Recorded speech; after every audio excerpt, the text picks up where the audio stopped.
Hi everyone, Leah here from EurekaCrystalBeads.com with another beading video for you. Before I get started, just a quick reminder to go check out the rest of our channel, and if you like what you see, hit the subscribe button and notification bell and you'll always know when we're posting new content. So today what we're going to be doing is the super basic earring.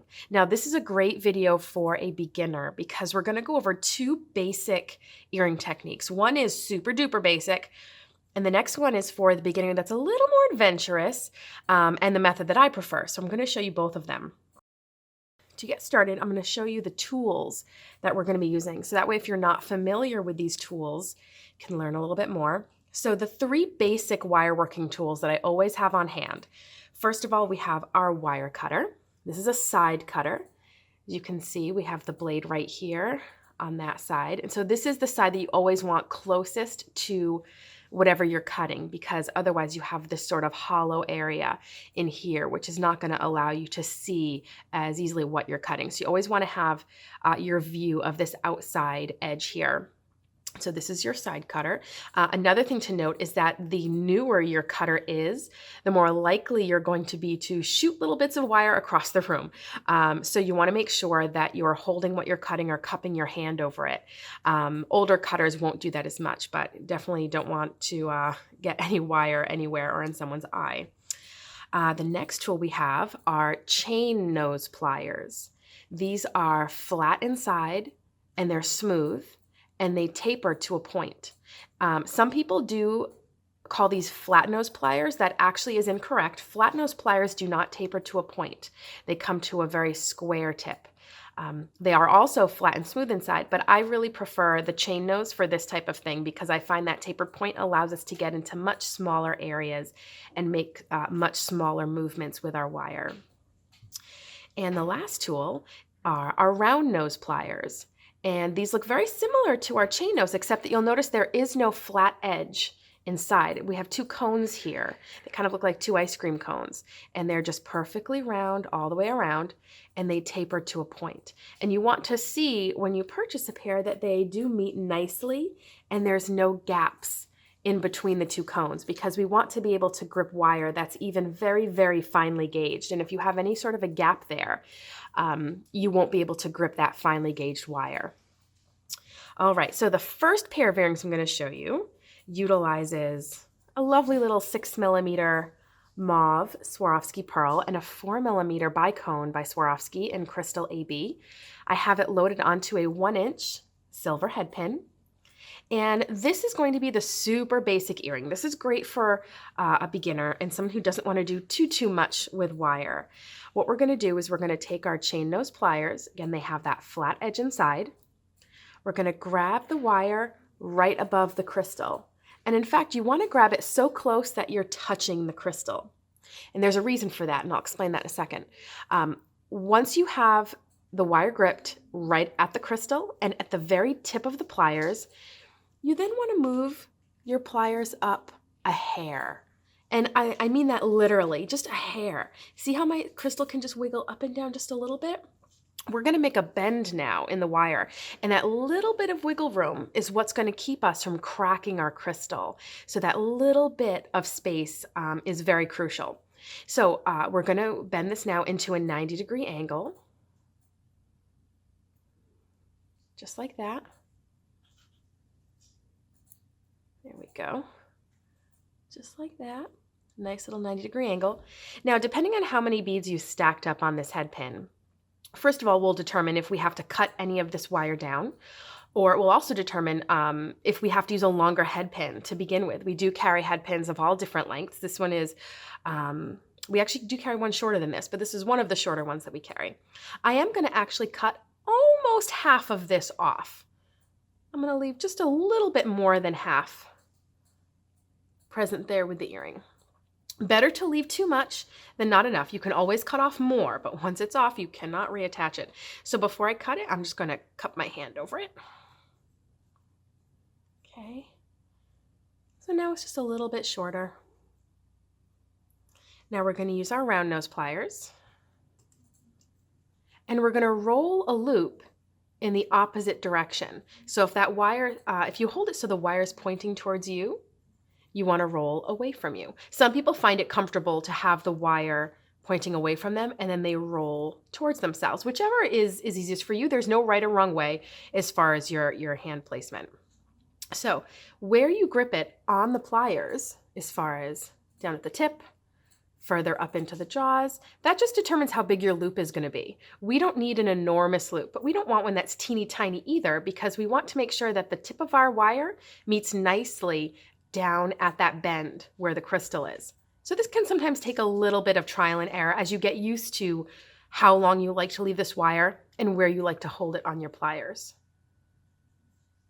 You'll have to edit that out. No problem.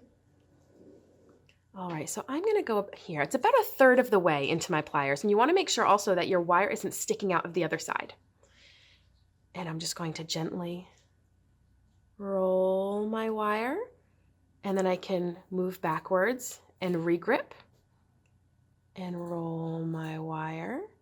And make sure you're holding it in a way that you can really see what's going on here. And you're just gently guiding the tip of that wire closed. So you form a nice little loop. And of course, it's important to make sure that the loop is in fact closed all the way. If your loop is open at all, what could happen is it could swing right off of your ear wire, or it will leave a little bit of the tip of that wire exposed, and that could get caught in your hair or in a scarf, and that gets really, really annoying. So if your loop tended to roll a little swiveled to the side and it didn't kind of stay on one nice, neat, even plane, you can take your chain nose and just stick your loop in there flat and just give it a little bit of a squish, and that will line everything up nicely for you. And all you have to do at this point is go to your ear wire, and all ear wires have a little loop, and that loop opens. Go to the side where the opening is, and then just swivel the loop open. You'll notice I did swivel it to the side. It's always best to open loops by swiveling and never by opening like this, because otherwise the part that's down here will get weak and break. You always want to swivel. So now that my loop is swiveled open, I just stick my little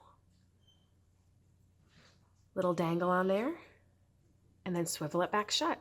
And a good little test to see that your loop is closed all the way is you'll see in this particular earring finding there's that little decorative spring there.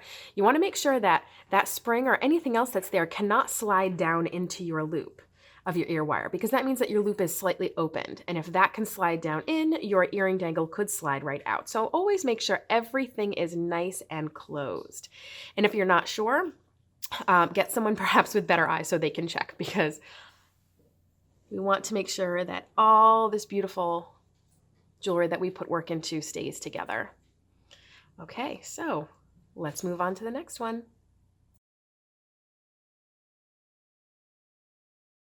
This next earring is going to be a wire wrapped loop.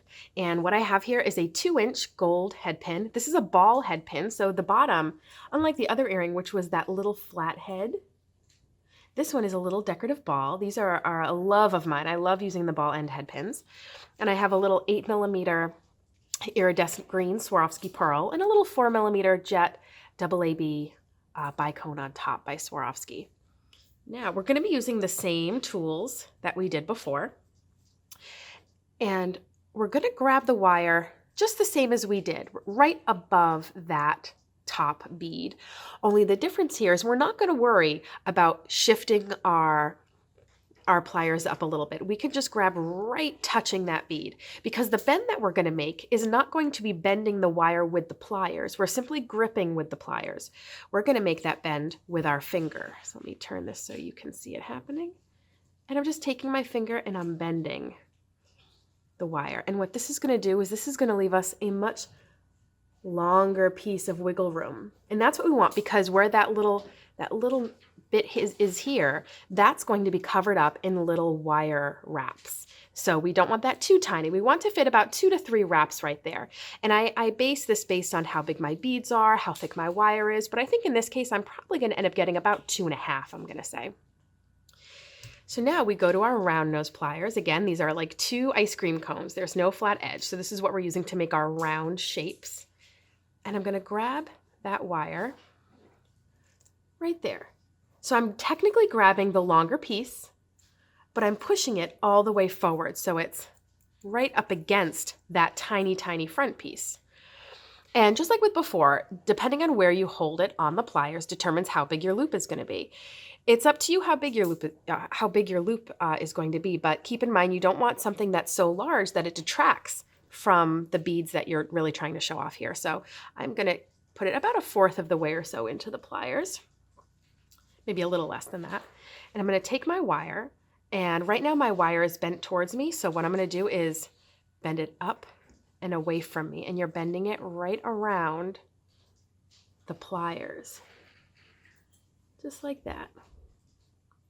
Now, if I keep going, what's going to happen is my wire is going to get wrapped around the bottom part of my pliers, and that's going to create an ugly bump, and we don't want that. So what I'm going to do before I keep going is I'm just going to gently loosen my pliers and just get them out of the way. So that way this bottom jaw isn't on the bottom anymore, it's out to the side. Now I can keep going.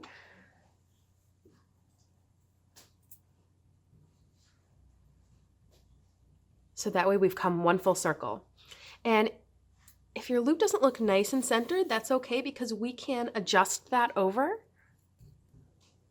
by just rolling it over a little bit, just like that. And then make sure to bring this back down. Because what you'll notice from the earring we did before and the earring now is that it's all about that 90-degree angle. That's what's going to create nice, clean wraps, or nice, clean wire wrapping, as far as this style of wire wrapping that we're doing. So we want to keep that 90-degree angle. Now, we're going to go to our chain nose pliers. And if you're not sure which pair of pliers to use at this point, remember, we've made our round shape. Therefore, we're done with our round pliers. And we're back to our chain nose because we're going to be gripping the wire. And one of the reasons you do not want to grip with your round nose pliers, in case you were tempted, or in case you thought, oh, I'll get away with not having to use a third tool or having to purchase a third tool, because these are not flat inside, they do have a highest most point, which means they will actually dent your wire. So you do not want to have to grip anything with your round nose pliers. We grip with our chain nose pliers. So one of the things that I do, again, to maintain that 90-degree angle, I find that this type of wire wrapping, you need to have a lot of organization visually, and things will come out perfect, is I'm holding my pliers and that wire so the tail and the pliers are both pointing parallel. They're both pointing in the same direction. And what I'm going to do is start to wrap my wire. I did one wrap so far, and I started that wrap right underneath the loop.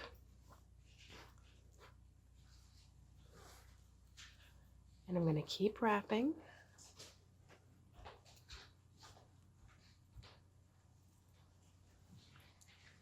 You start to get some loops there. Now, if your wire doesn't want to wrap too tight, if it's a little bit of a softer wire, you can now use your chain nose pliers here to nudge it in gently. And that will help to tighten things up as well. The harder the head pin is that you're using, wire comes and head pins come in different softnesses, dead soft, half hard, and full hard. The harder your wire is, the easier it is to get nice tight wraps. This is a little bit of a softer head pin, but I did like the style. So sometimes you have to just adjust that wrap just a little bit. Okay, I'm gonna get one last little bit in there. And this is what we have. That nice little wrap there. Now we're going to snip off the excess wire. So now we're back to using our wire cutters, and we're going to snip off as close as we can get it using the very tip of our cutter. And here's a biggie for making wire wrapped earrings or wire wrapped links, is no matter how close you can get your cutter in there, you will always be left with a tiny little tail of wire that's left sticking out. And the thing is, if you don't address it, let me try to give you a nice good close-up. If you don't address it, you can see it right there. This is a little bit of a sharp edge. So what can happen is this could get caught on someone's hair. It could get caught on a scarf or on the neck of a sweater if it's like a nice, high neck sweater. And this is not only going to pull at those things, but it could also pull the earring right out of your ear, and then you could lose it. On top of the fact that it's simply just something that's sharp, and we certainly don't want to leave that there. So always make sure when you're wrapping your loop that you're tucking in that little bit of wire that's left. And for that, we're going to use our chain nose pliers. And what I'm going to do is just get right in there and just nudge it in. And it really doesn't take a lot of pressure, but it does take just the right little angle. So this is what we end up with. A little loop that's been wrapped shut. 3 nice, clean, neat wraps. And what we're also left with, not only does it look very professional to have loops wrapped shut, we also have something that's never going to come open on us. So that's very good for the security of your jewelry. It's nothing that's ever going to get pulled open. And that's really great. And especially if you're using this technique to make bracelets, things that can get caught easily, in your day-to-day, you're not going to have something that's going to get pulled apart. So this is a fantastic technique to practice and then utilize. And just like before, we're going to just swivel open that ear wire, stick our earring right on there, and then swivel it back shut. And that's what we have. Let me show you a little close-up of both of them here. So both of them are great little techniques. I would say, if you've never worked with headpins before or never worked with these types of tools before, you can certainly start by getting used to them by just simply rolling some loops. I do recommend, if you really love making earrings or using wire or headpins in your jewelry, at that point, move on to trying to perfect this one. To me, the devil's in the details, and this will always look clean and neat and professional, and it will also be more secure. So this is always the best one to move to. So that is it, folks. Thank you for watching. We're going to link you below to everything that I use to make these, the tools, the beads, everything. And if you haven't already, make sure to check us out on Facebook. We have not only our Facebook page, but we have a new Facebook group where all of you wonderful beaders are getting together and you're talking about your favorite beading tips and tricks, and you're asking questions, and you're having show and tell, and we're having so much fun there. That's called the Beader's Nook at Eureka Crystal Beads. So we're going to link you below to that in case you want to join in on the fun. I'll see you next time, everyone. Bye-bye.